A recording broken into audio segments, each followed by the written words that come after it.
Before we begin this story, close your eyes for just a moment. Imagine a place where mountains touch the sky, where heroes walk among us. This is a story about sacrifice, about secrets, about a woman who carried the weight of two worlds. If stories like this move you, if you believe that true strength hides behind quiet smiles, then subscribe to Silent Badge Stories. Because some heroes do not wear their medals on the outside. The lights buzzed above the emergency room. The smell of medicine and blood filled the air. Outside, the hot sun beat down on the small military hospital in Afghanistan. Nurse Sarah Chen moved between the beds. Her dark hair was tied back. Her uniform was old and faded. Nothing about her looked special, just another nurse, just another face in the chaos. Dr. Morrison gave orders from across the room. He was a colonel and a surgeon. He believed his rank made him right about everything. Nurse Chen, I need those supplies. Now, Sarah did not look up. They are coming, doctor. Do not tell me they are coming. Get them yourself. She moved without arguing. That was Sarah's way. Quiet, obedient, easy to forget. The other nurses whispered about her sometimes. How she never complained. How she took the worst shifts. How she seemed to know things before anyone else. But whispers were just whispers. The day started like any other. Wounded soldiers came in waves. Bomb victims. Gunshot wounds. Burns that made even trained medics look away. Sarah worked through them all with steady hands. She was checking a tube when the explosion hit. The ground shook. The lights went dark. Someone screamed. The windows shook, and dust fell from the ceiling. Dr. Morrison froze. His hands shook as he held a knife over an open chest. What was that? A young nurse cried out. Sarah was already at the window. She looked out at the base. Her face did not change, but something cold flashed in her eyes. Something that had seen worse than this. We are under attack, she said quietly. The radio came to life, static. Then a voice full of fear. All personnel, this is command. We have enemy forces at the gate. Multiple wounded. This is not a drill. Another explosion. Closer this time, the emergency room turned to chaos. Nurses grabbed patients. Workers ran for the exits. Dr. Morrison stood frozen, his face white. Sarah watched it all. She took a slow breath. Then she walked to the supply closet. No one noticed when she locked the door behind her. No one saw her pull out her phone and type a message. And no one heard her whisper into the small device. Hidden in her collar, Ghost 7 to command. I have eyes on the situation. Waiting for orders, the voice that came back was sharp. Ghost 7, your cover may be blown. Hold position. Sarah looked at her reflection in the metal shelf. The tired nurse looked back at her. But behind those eyes was something else. Negative command, she said softly. I have wounded people and no security. If I do not act, people will die. A pause. Then the voice said, You know what breaking cover means? I know. She ended the call. For a moment, she just stood there. Bandages and medicine surrounded her. The ordinary tools of her cover life. Then she reached behind the shelf and pulled out a small black case. Outside, the screaming had started. Time to choose who she really was. Sarah stepped out of the supply closet. She looked the same. Old uniform, tired eyes. But the way she moved had changed. Dr. Morrison was shouting into a radio. We need rescue. We need it now, the radio answered back. All air support is busy. You are on your own for at least 40 minutes. 40 minutes. Sarah knew what could happen in 40 minutes. Another explosion rocked the building. Closer, the lights went out completely. Emergency power kicked in. Everything turned red. A soldier burst through the doors. His uniform was torn. Blood ran down his face. They are inside the base. They broke through the south wall. Panic swept through the room like fire. Sarah moved to the center of the emergency room. She did not raise her voice. She did not need to. Everyone, listen to me. Something in her voice cut through the chaos. Heads turned. Dr. Morrison glared at her. Nurse Chen, this is not the time. Doctor, with respect, you need to be quiet and listen. Her voice was calm, strong. The voice of someone who had given orders before. He opened his mouth to argue. Then he saw her eyes. Really saw them, and something in him went quiet. We have about 40 minutes until air support arrives, Sarah said. The base is broken. We have enemy forces coming to this building. We have patients who cannot move and staff who do not know how to fight. What are you suggesting? A nurse whispered. Sarah walked to the main doors. She looked out through the small window. Figures moved in the distance, armed, moving together. Coming closer? I am suggesting we follow my orders exactly. No questions. No debate. Dr. Morrison found his voice. You are a nurse. You do not give orders here, Sarah turned to face him. For the first time since she arrived at this hospital 6 months ago, she let him see who she really was. Dr. Morrison, I need you to secure the patients in the north wing. Block the doors with beds and equipment. Keep them quiet and keep them calm. I do not take orders from you. You do now.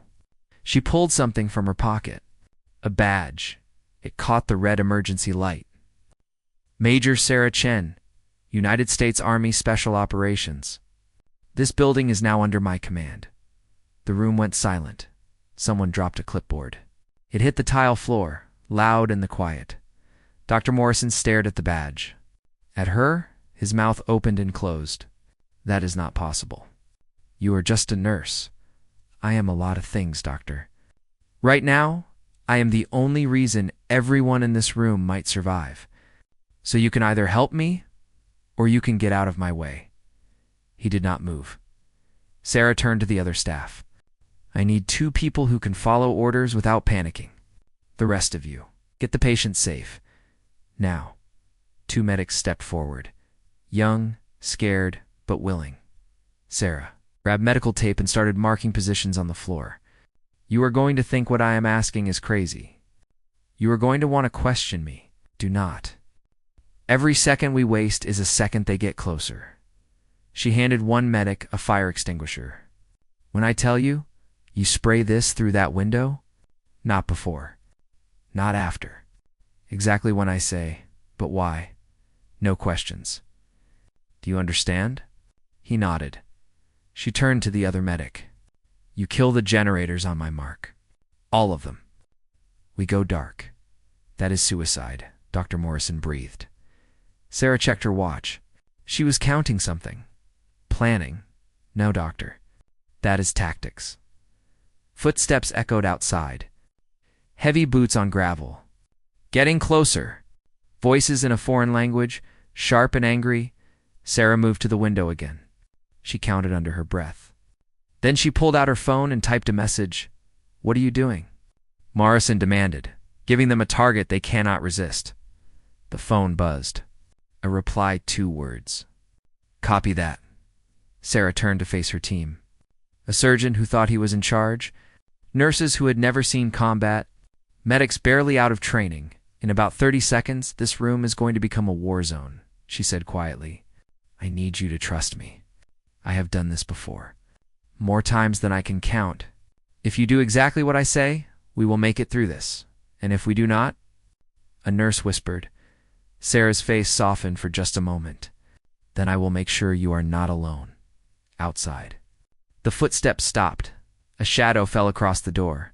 Sarah's hand moved to her waist, where something was hidden beneath her uniform. Get ready, she whispered. The door exploded inward. 3 men burst through, weapons up.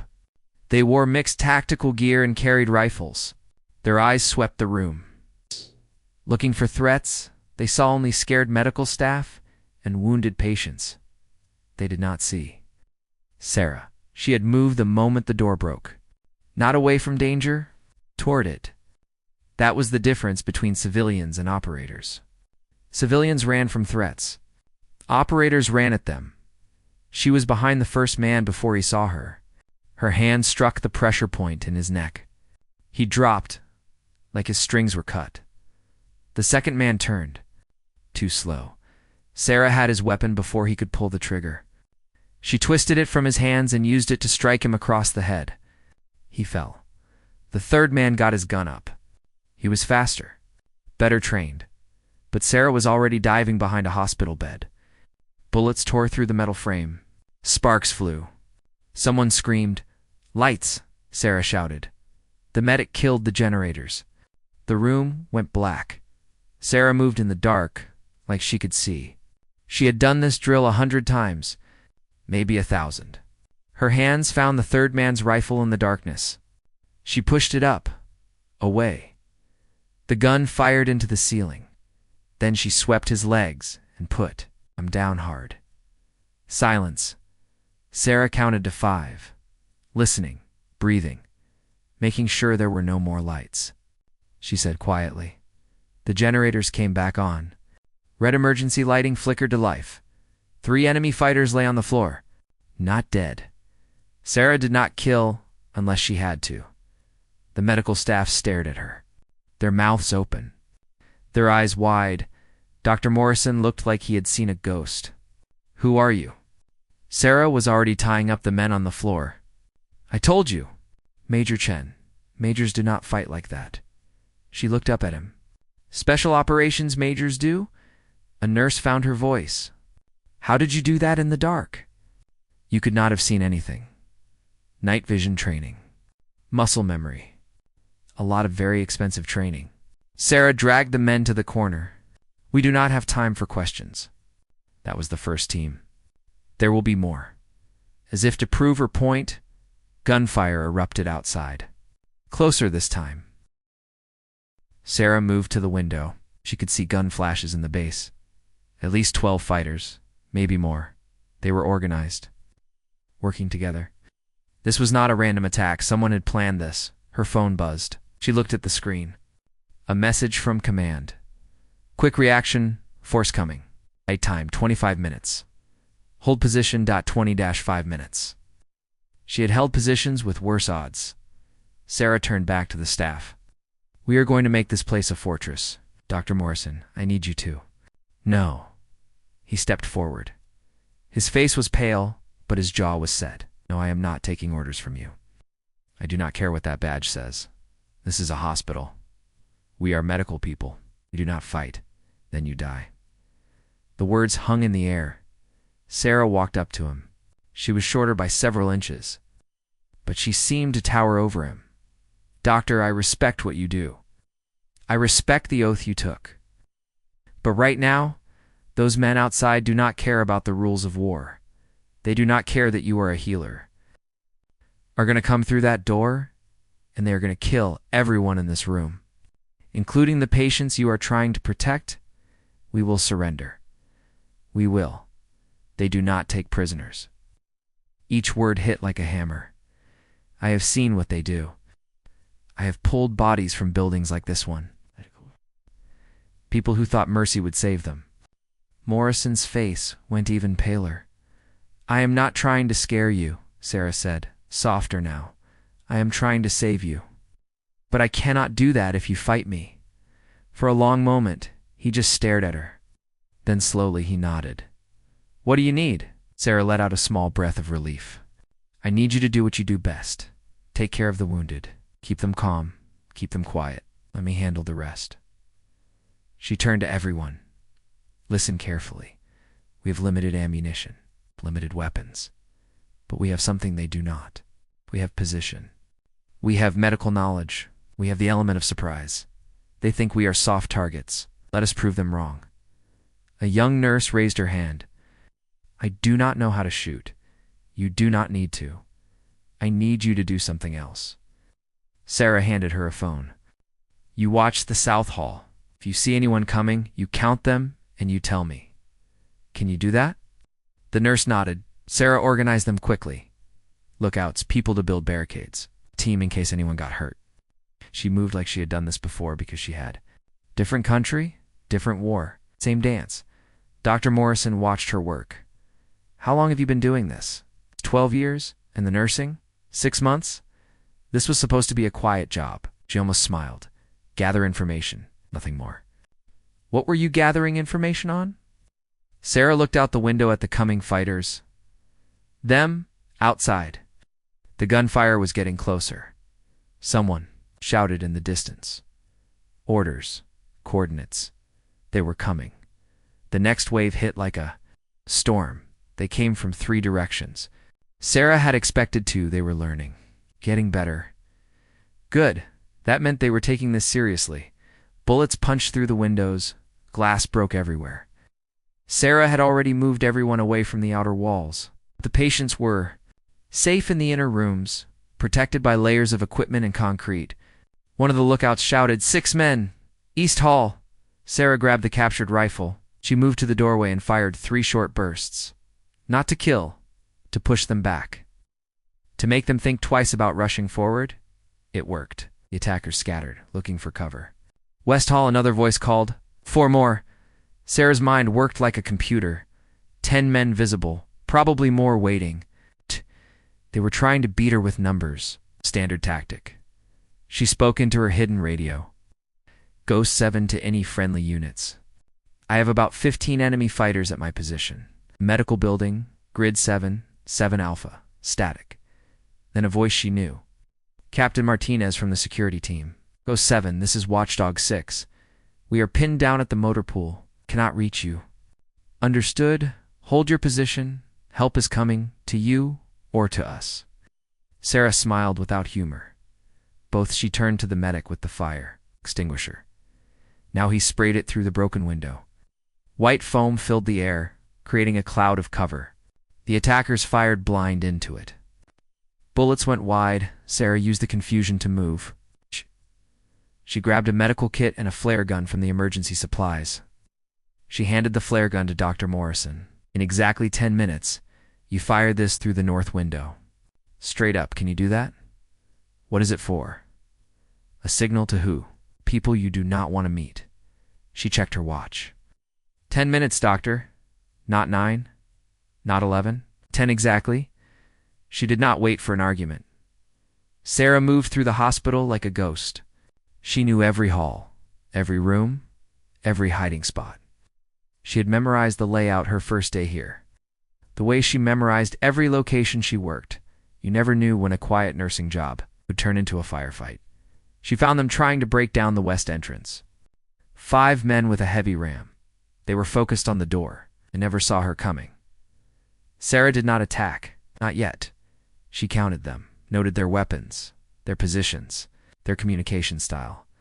Then she pulled a small device from her pocket. It looked like a phone charger. It was not. She placed it against the wall and turned it on. A tiny red light blinked once. Then it went dark. Sarah moved to the next position. 3 more devices. 3 more locations. When she got back to the emergency room, Dr. Morrison was staring at his watch. 2 minutes, he said. His hands were shaking. You will be fine, Sarah told him. How do you know? Because I will not let you be anything else. The words seemed to calm him. Sarah's phone buzzed. A message from command. Quick reaction force is 10 minutes out. Helicopter's coming. Mark your position. She smiled. On schedule, doctor, she said quietly. It is time. Morrison raised the flare gun with shaking hands. He pointed it through the broken window, pulled the trigger. The flare screamed into the sky. Red light bloomed against the dark Afghan night, hung there like a small sun. For a moment, everything went quiet. Then the radio chatter exploded. The attackers had seen it. They knew what it meant. Help was coming. Sarah counted to 3. Then she triggered the devices she had planted. They were not explosives. They were speakers. What came out of them was the sound of helicopters. Loud, close, coming in fast. The attackers panicked. Sarah could hear it in their voices. They thought the quick reaction force was already here. They started to fall back. But Sarah was not done. She grabbed the captured radio from one of the unconscious fighters. She switched to their frequency, and in perfect local language she said, "This is Viper 6. Enemy help landing on the North Ridge. All units fall back to secondary positions." She knew the voice would not match their commander. But in the chaos, in the dark, with helicopters supposedly coming, they would not question it, at least not right away. The attackers broke. They ran. Not in formation, not organized. Just ran. Sarah watched them go. She did not feel happy about winning. She felt tired. Dr. Morrison stared at her. What did you just do? Mind games. Make them think they are outnumbered. Make them think they have less firepower. Make them think their commander already gave the order to retreat. They do the rest themselves. That is dishonest. Tricky, yes. Sarah set down the rifle. It is also how you win when you are one person protecting 30 against 15 attackers. A nurse spoke up. Her voice was small. The helicopters. They are not really here yet, are they? No, but they will be. In about 7 minutes, and if the attackers figure out we tricked them, they come back. Sarah met her eyes. Then I stopped pretending to be a nurse and start acting like a soldier. The nurse swallowed hard. Who are you really? Sarah was quiet for a moment. Outside, the real sound of helicopters began to echo in the distance, getting closer. Louder. I am someone who made a promise a long time ago, she said finally, that I would protect people who cannot protect themselves. No matter what face I have to wear to do it. The helicopters were close now. Their searchlights cut through the darkness. Sarah walked to the window. She pulled out a small signal mirror and flashed it 3 times. A voice came over the radio. Ghost 7, this is Archangel Lead. We have visual on your position. Are you secure? Yes, Archangel. Enemy in retreat. We have wounded but stable. Copy that. Landing in 2 minutes. Sarah closed her eyes. 2 minutes. They had made it. When she opened them again, Dr. Morrison was standing next to her. Thank you, he said quietly. She nodded. But she knew this was not over. Someone would come asking questions. Someone always did. The helicopters landed in a storm of dust and noise. Special Forces soldiers poured out, weapons ready, eyes scanning for threats. Sarah stood at the entrance to the hospital. She had changed back into her nurse uniform, tired, easy to overlook, forgettable. But the soldiers knew. They had been briefed. They had seen her signal. The team leader walked up. He was huge, covered. In gear, his face hidden behind a helmet and night vision goggles. Ma'am status. 15 enemy fighters engaged, 3 captured. 12 in retreat heading northwest. No friendly casualties. 7 patients stable. Staff is shaken but okay. He nodded, pressed despite himself. You held them off alone? Help. Sarah pointed to the medical staff watching from the doorway. They were braver than they know. The soldier looked at the staff, at Dr. Morrison standing there in blood-stained uniform, then back at Sarah. Command wants you pulled out. Full debrief. I need to finish my shift first. That is not a request, Sergeant. These patients need care. I am still a nurse. I still have a job to do. The sergeant paused. Then he spoke into his radio. A brief conversation. He turned back to Sarah. Command says you have 2 hours. Then you are on the bird back to base. 2 hours. Thank you. The soldiers secured the area. They took the captured fighters. They swept the base for explosives. Professional, efficient, the dance of soldiers who had done this. 1,000 times Sarah went back inside. She checked tubes, changed bandages, gave medication. The simple tasks of nursing, her hands were steady. They always were. Dr. Morrison worked beside her in silence for a long time. Finally, he spoke. Why nursing? What do you mean? You are special operations. You could have any job in the military. Why pretend to be a nurse? Sarah smiled. Who says I am pretending? He frowned. I have 3 degrees, Sarah said, as she adjusted a patient's oxygen. 1 in tactical operations, 1 in intelligence, and 1 in nursing. I went to nursing school because I wanted to understand how to save lives, not just take them. But you used it as a cover. I used it as a purpose. She looked at him. Every person I treated these past 6 months, that was real. Every life I helped save, That mattered. The information gathering was secondary. The people were always first. Morrison was quiet. Then he said, "I judged you. You did. I am sorry. Do not be. You saw what you were supposed to see. That is what makes a good cover." Sarah moved to the next patient. "Besides, I judged you too. Thought you were just another arrogant doctor playing soldier? I was wrong. You did not run. You did not freeze. When it mattered, you stood. I was terrified. Courage is not the lack of fear, doctor. It is being terrified and doing it anyway." They worked together until the patients were stable, until the immediate danger had passed. Then Sarah went to the small locker room and changed out of her uniform. She put on her real uniform for the first time in 6 months. Army combat uniform. Name tape, Chen, rank, major, and on her shoulder. The patch she had earned through blood and sweat and more deployments than she could count. When she walked back out, the medical staff was waiting. They had lined up, not at attention. They were not soldiers, but standing together, showing respect. Sarah paused. "You do not have to. We wanted to," a young nurse said. "To say thank you. And to say goodbye properly." Sarah felt something tighten in her chest. She had trained herself not to get attached. Attachments were weaknesses. But looking at these people she had worked beside, she felt it anyway. "Take care of each other," she said, "and take care of the patients. They are the ones who matter." Dr. Morrison stepped forward. He held out his hand. "It was an honor, Major Chen." She shook it. "The honor was mine, Doctor." The helicopter was waiting. Sarah walked across the base in the darkness. Above, the stars were brilliant.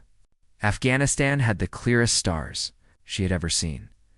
She was almost to the helicopter when she heard footsteps behind her. She turned. A figure walked toward her from the command building. Not running. Walking with total authority. Even in the darkness, she could see the stars on his shoulders. 3 stars. A lieutenant general. Sarah snapped to attention, "Sir." The general stopped in front of her. He was older, gray hair, weathered face, eyes that had seen too many wars. "Major Chen," he said, "I have read the reports. What you did tonight was remarkable. I did my job, sir. You did more than that." He looked back at the hospital. "You protected 17 medical people and 7 critical patients against a coordinated assault with minimal resources and no backup. You used deception tactics and sheer will to hold a position that should have been overrun in minutes." "Yes, sir. You know what happens now?" Sarah's jaw tightened. "Court-martial, sir? For breaking cover?" The general almost smiled. "No, Major." "Promotion?" Sarah blinked. "Sir, you are being pulled from intelligence operations. Command wants you training the next generation, teaching them what you know. How to think, how to adapt, how to be a nurse who can also be a warrior." "I do not understand, sir." "You will. Someone is coming to explain. Should be here any minute." He checked his watch. "In fact, they should be landing right about now, as if on cue." Another helicopter appeared in the distance, bigger, a VIP transport. Sarah's heart began to pound. "Who is coming, sir?" The general's expression shifted. "Something like respect. Something like awe. Someone who specifically asked to see you," he said. "Someone who has been following your career very closely." The helicopter landed. The rotors began to slow. The door opened. A woman stepped out of the helicopter. She wore 4 stars on her shoulders. 4 stars, General. The highest rank in the United States Army? Sarah's mind raced. She knew exactly who this was. Everyone in the military knew. General Patricia Morrison. No relation to Dr. Morrison?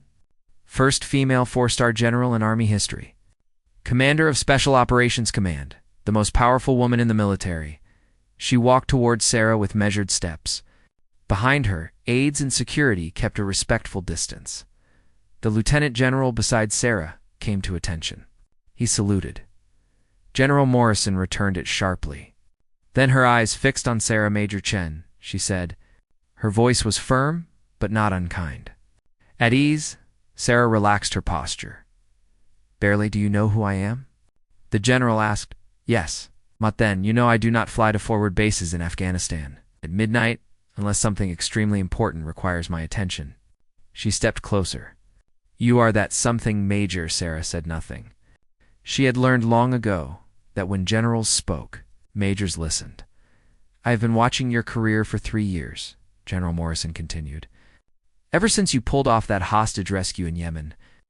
The one that was not supposed to be possible. The one where you walked into an enemy compound disguised as a local doctor and walked out with 6 Americans and 0 casualties. I had a good team. Ma'am, you had an impossible mission, and you made it possible." The general began to walk. Sarah fell into step beside her. "After that, I asked my people to track you. Every assignment. Every operation. Do you know what pattern I found?" "No, ma'am." "You succeed because you see what others miss. You adapt. You improvise. And you never, ever leave anyone behind." General Morrison stopped and faced her. "You also have a gift for blending in, for becoming invisible, for making people underestimate you." Sarah thought of the past 6 months, of Dr. Morrison's dismissive orders, of being just another nurse. "Just another face, yes, ma'am," she said quietly. "That is a rare talent, Major. Most soldiers want recognition, medals, glory. But you are content to work in shadows, to let others take credit while you do the hard work. The mission matters more than the recognition." "Man," General Morrison smiled. It changed her face, made her look younger, almost kind. "That is exactly why I am here," she gestured, and an aide walked up with a folder. The general took it and handed it to Sarah. "This is a new assignment, a new unit. Special Activities Division. You will report directly to me. You will handpick your team. You will operate in places that do not exist and perform missions that never happened. You will be a nurse, a translator, a businesswoman, a teacher. Whatever the mission requires." Sarah opened the folder. Inside were orders. New rank insignia. Lieutenant Colonel. Her breath caught. "You are jumping me to ranks. The position requires it, and you have earned it." General Morrison's expression grew serious. "But I need to know something first. Tonight, you broke cover. You revealed yourself to protect people you had worked beside for 6 months, people who had dismissed you, underestimated you, some who treated you poorly. Why?" Sarah thought about Dr. Morrison, about the young nurses, about the patients lying in beds, unable to defend themselves, "Because they needed me, ma'am, and I could help. That is enough." The general studied her for a long moment. Then she nodded. "That is the right answer." She stepped back. Her posture shifted, became formal, and then General Patricia Morrison, 4-star general, the most powerful woman in the United States Army, saluted Major Sarah Chen. Sarah's heart stopped. A general. Saluting her, she returned the salute, her hand shaking slightly. "Lieutenant Colonel Chen," the general said. "Welcome to the shadows." Behind them, the medical staff had come out of the hospital. They had seen the helicopter land, seen the 4-star general. And now they watched as that general showed respect to the quiet nurse they had worked beside for months. Dr. Kwa. What? Morrison's face was pale. Understanding was dawning. The badge Sarah had shown him said Major, but this general was saluting her, promoting her, treating her like someone far more important than any of them had imagined. One of the young nurses whispered, "Who is she?" The lieutenant general, still standing nearby, answered, "That is Lieutenant Colonel Sarah Chen. 3 silver stars, 2 purple hearts, more classified awards than I am allowed to tell you about. She has saved more lives than most soldiers will see in their entire careers. And she just spent 6 months letting you treat her like an assistant because that is what the mission required." Silence. Then Dr. Morrison did something Sarah never expected. He walked over, stood at attention, and saluted. He was not military. The salute was awkward, imperfect, but it was sincere. "I'm sorry," he said. "For every dismissive word, every time I did not listen, every time I made you feel small." Sarah lowered her hand from her salute to the general. She looked at Dr. Morrison. "You were doing your job. You had no way of knowing. I should have seen it. The way you moved, the way you knew things, the way you were always 3 steps ahead. If you had seen it, I would have been doing my job wrong." Sarah smiled. "You were a good doctor, Morrison. You saved lives tonight, too." Do not forget that General Morrison checked her watch. "Lieutenant Colonel, we need to be in the air in 5 minutes. Your gear is being loaded. Say your goodbyes." Sarah turned to the medical staff. They were all staring at her. Seeing her differently now? The uniform. The rank. The respect from a 4-star general. She wanted to tell them she was still the same person. But that would be a lie. She had never been just a nurse. She had always been both. Healer and warrior. Protector and soldier. "Thank you," she said simply, "for letting me work beside you, for teaching me, for reminding me why I do this job." She walked toward the helicopter. General Morrison fell into step beside her. "Question, ma'am," Sarah said quietly. "Go ahead, why tell them? Why reveal everything? Would it not have been cleaner to just extract me quietly?" The general smiled. "Because those medical people are going to go home someday. They are going to tell stories. Stories about a nurse who saved them all. Stories about hidden heroes. Stories that remind people that strength does not always look like what they expect." She paused at the helicopter door. "We need those stories, Lieutenant Colonel. We need people to know that heroes walk among us wearing ordinary faces." Sarah climbed into the helicopter. Through the window, she could see the medical staff still watching. Dr. Morrison raised his hand in a wave. She waved back. The helicopter lifted off. The hospital grew smaller. The mountains of Afghanistan spread out below, dark and vast and beautiful in their harshness. General Morrison handed her a tablet. "This is your new team. Read the files. Memorize them. You will meet them in 3 days." Sarah scrolled through the names. All women. All with covers as ordinary. Professionals. Teacher, accountant, social worker, photographer. All with the same hidden truth. "We are building something new," the general said. "Something the enemy will never see coming. Because they are looking for soldiers. And you will be everywhere and nowhere. The nurse in the hospital, the teacher in the school, the face no one remembers until it is too late." Sarah looked out at the darkness. Somewhere below, people were sleeping, living their lives, never knowing that someone like her was watching, protecting, sacrificing in silence. "Silent badge," she whispered. "What was that?" Sarah shook her head. "Nothing, ma'am. Just thinking about a name." The helicopter turned west. Toward the future. Toward new missions. New covers. New lives to save. Sarah Chen closed her eyes. Tomorrow, she would be Lieutenant Colonel Chen. She would lead a team. She would plan operations. She would walk in the shadows between civilian and soldier. But tonight, for just a few more minutes, she let herself remember. The smell of medicine. The sound of monitors beeping. The feeling of checking a tube and knowing that simple act might mean someone gets to go home. She had been a nurse. A real one. And no rank, no mission, no cover story could take that away. That was her truth. Her silent badge, and she would wear it, invisible but real. For the rest of her life, if this story moved you, if you believe that heroes walk among us wearing the most unexpected faces, subscribe to Silent Badge Stories. Because every day, someone you will never suspect is fighting battles you will never see.